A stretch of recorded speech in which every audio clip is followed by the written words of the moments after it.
Okay, so very quickly, another question that comes to mind. Yeah, I'm playing basic chords. I'm covering the chords in the song, but how do I style things out? What are the kind of things I can do with my right hand to keep it away from being that monotonous repetition of chords? Because most of the time you find people playing chords that at the basic they do stuff like this.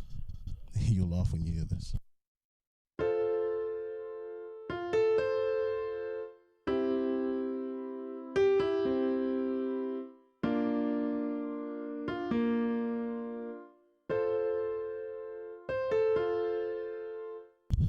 And you've probably heard some stuff that you're currently doing now, and then you're thinking, "Oh gosh, that's embarrassing." That's exactly how I play. I want to do something different.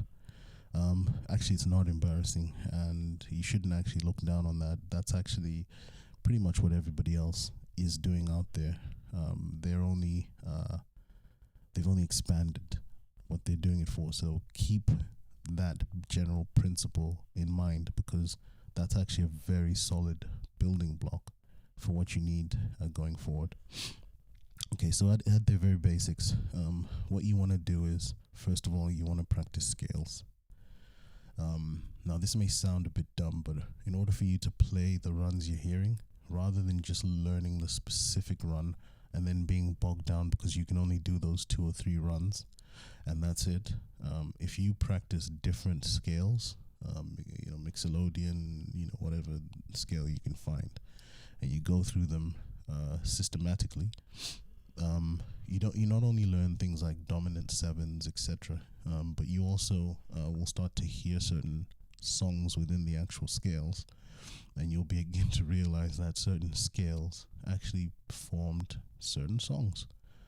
So, for example, I'll play you two scales now. I'll play you a standard C major scale, then I'm going to play you the minor scale using the same notes, and you're going to hear some stuff.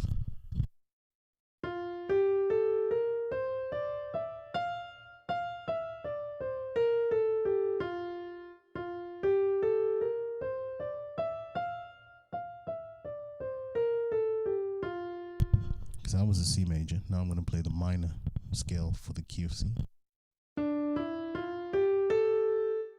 Start that again.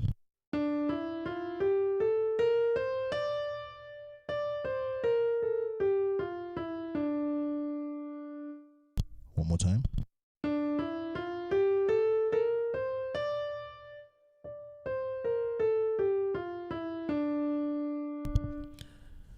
I appreciate for those of you that know how to play. My fingering technique is completely wrong. Just don't worry about it. Okay, so I'm going to go back to the minor scale, and I'm going to play something for you that you probably didn't hear, or maybe some of you did.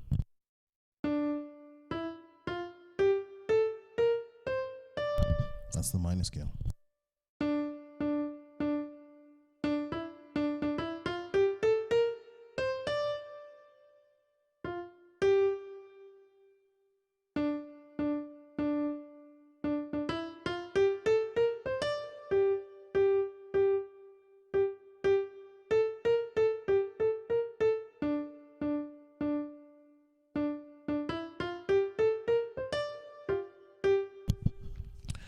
And you'll notice that that whole progression is pretty much the minor scale. Well, not the whole progression, but the majority of it from that popular song is pretty much the minor scale. And if you sat and all you did was just worked through the scale over and over and over and over and over again, you could start with the major, move into the minor, then do the major, dominant or whatever.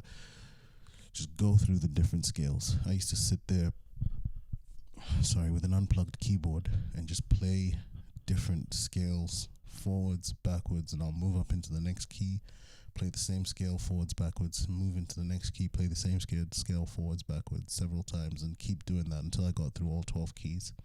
And then I'll drop that and I'll pick up the bass and I'll do the exact same scales, but on the bass, minor, pentatonic, major pentatonic, blues, you name it.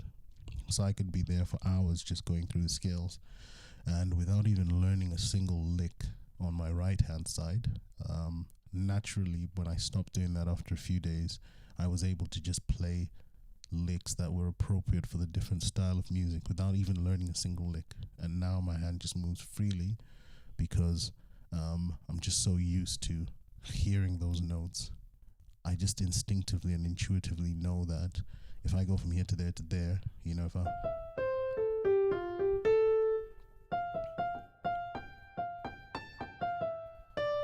so that's where that came from. And you'll find that a lot of people, they won't tell you this, but that's where theirs came from. They'll just sit there quietly and they'll do it because they don't want you to quickly come to where they are, because they don't want to give you the secret. Otherwise, you'll just jump from where you are to where they are.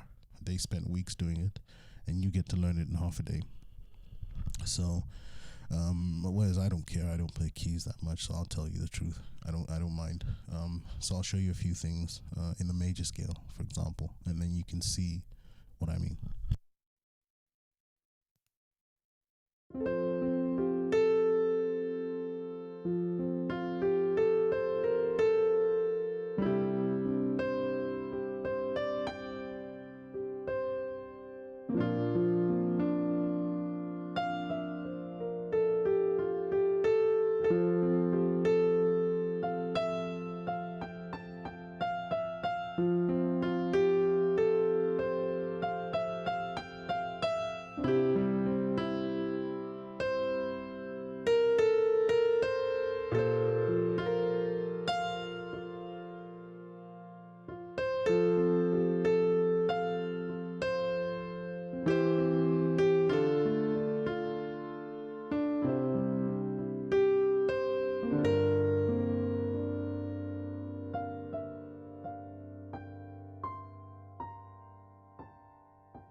I literally made all of that up on the spot.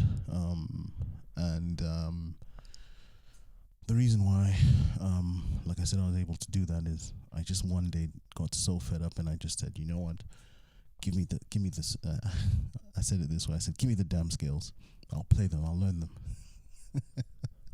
Literally, that's what I said. I was just that fed up, and I did it for about 3 days. I wouldn't even plug the keyboard in. It actually, I moved this keyboard here, as you see, next to my bed. And when I finished eating, no television. I don't really watch television anyway. Straight up, and I just literally would watch a scale on YouTube, figure out where the notes for that scale was, and the names. I forgot them now, but I haven't played keys in over 2 years. Obviously, I'm back on my own instrument, the bass. But I would literally just go through that and nothing else. I didn't learn a song. I didn't do anything. And literally after those few days, what you're seeing now, I'm rusty now, but this is literally the remnant of stuff I did on the keys 2 years ago. That, and this is stuff I can do now from that time. So imagine if I'd really stuck with it, where I would be now. But yeah, I'm not really a keys player. So to unlock that, if you wanted to, is just literally play the scale. Start with the scale, the major scale, go all the way up, figure out when you're playing it, what you need to work out is what numbers are in this scale, where are the notes, where do they live, what are the note names as you're playing it. Don't play them fast. The mistake people make is they just want to rush it. You see how quickly I played that? Oh, I'm a beast. No.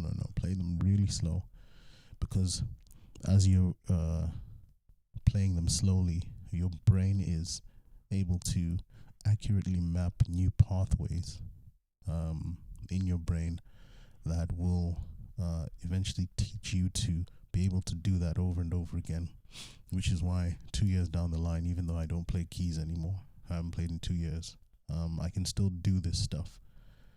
And it's like, well, how come I don't have to relearn it? Because at the time when I was doing it, my brain created new pathways which allowed me to remember how to do this. There's muscle memory involved, etc. But those pathways still exist. So I can come back 2 years later and it's still there. You know, there's people who've been put in jail for 5-10 years. They come out and they still play the piano like it's no man's business. And it's because I did it slowly. And that's what allowed. If you do it too quick, your brain doesn't have enough time to understand what it's creating a new pathway for, so it'll always be stunted. But if you take your time, and remember I mentioned fingering techniques, so what you're supposed to do with the scale is, if you're playing like a major scale like that, or the minor scale, the first, you've got 5 fingers and the scale's got 7 notes, so the first 3 should be the first 3 fingers on your hand. So 1, actually let me move it up here, you can't see that. So 1, 2, 3. Then the remaining 5 notes, you take that first thumb, put it on that 4, and you should be able to play the last 5 notes easy because you've got 5 fingers. And then coming down, it's the same thing. So coming down, it's those 5 notes. Then obviously, you know, we've got 3 more. So you take the third finger, you go onto that third note, and then you should just be able to walk it down and play it out 1 finger per note. So that's what I meant by fingering techniques, and that my fingering technique was all wrong when I was doing the minor scale. And initially this is stuff I dismissed years ago, 10, 15 years ago, when I started playing keys. Then I said, nah, I'm not going to learn all that nonsense. Putting the right finger, if the scale is that, I'm just going to play it that way with 1 finger. But it actually helps when you do the right fingering technique, because it allows you to glide more easier, if that is what your aim is. So, yes, for this particular portion of learning, if you do want to be able to do it properly, learn the proper technique, and you'll find that when you come to play, you can be just as fluent as some of these other guys you're hearing, because they've learned the proper technique and they're utilizing it, and that's why they're better than you. And I'll give a quick analogy before I go. I can put you and Lewis Hamilton in the same vehicle, and I can say, right, here's the racetrack, go. He will beat you hands down every single time. And no matter how much you spend hours, days, weeks, years at that track, practicing that same track, the reason why you'll never beat him is nobody has, until somebody comes and actually teaches you the correct technique of how to execute a turn correctly, and you practice doing that over and over and over again, you wouldn't stand a chance. But if you learn the correct technique and then you spend those years, weeks, months, whatever, practicing on that track, you could actually give the guy a good run for his money. You'll find when you're playing a musical instrument, it's all about technique, whether it's drums, whether it's keys, whether it's bass. It's all about technique. If you don't execute the technique perfectly every single time, you've lost half the battle. So yes, focus very much on the technique, on how you're executing what you're doing, and you'll be fine. All right.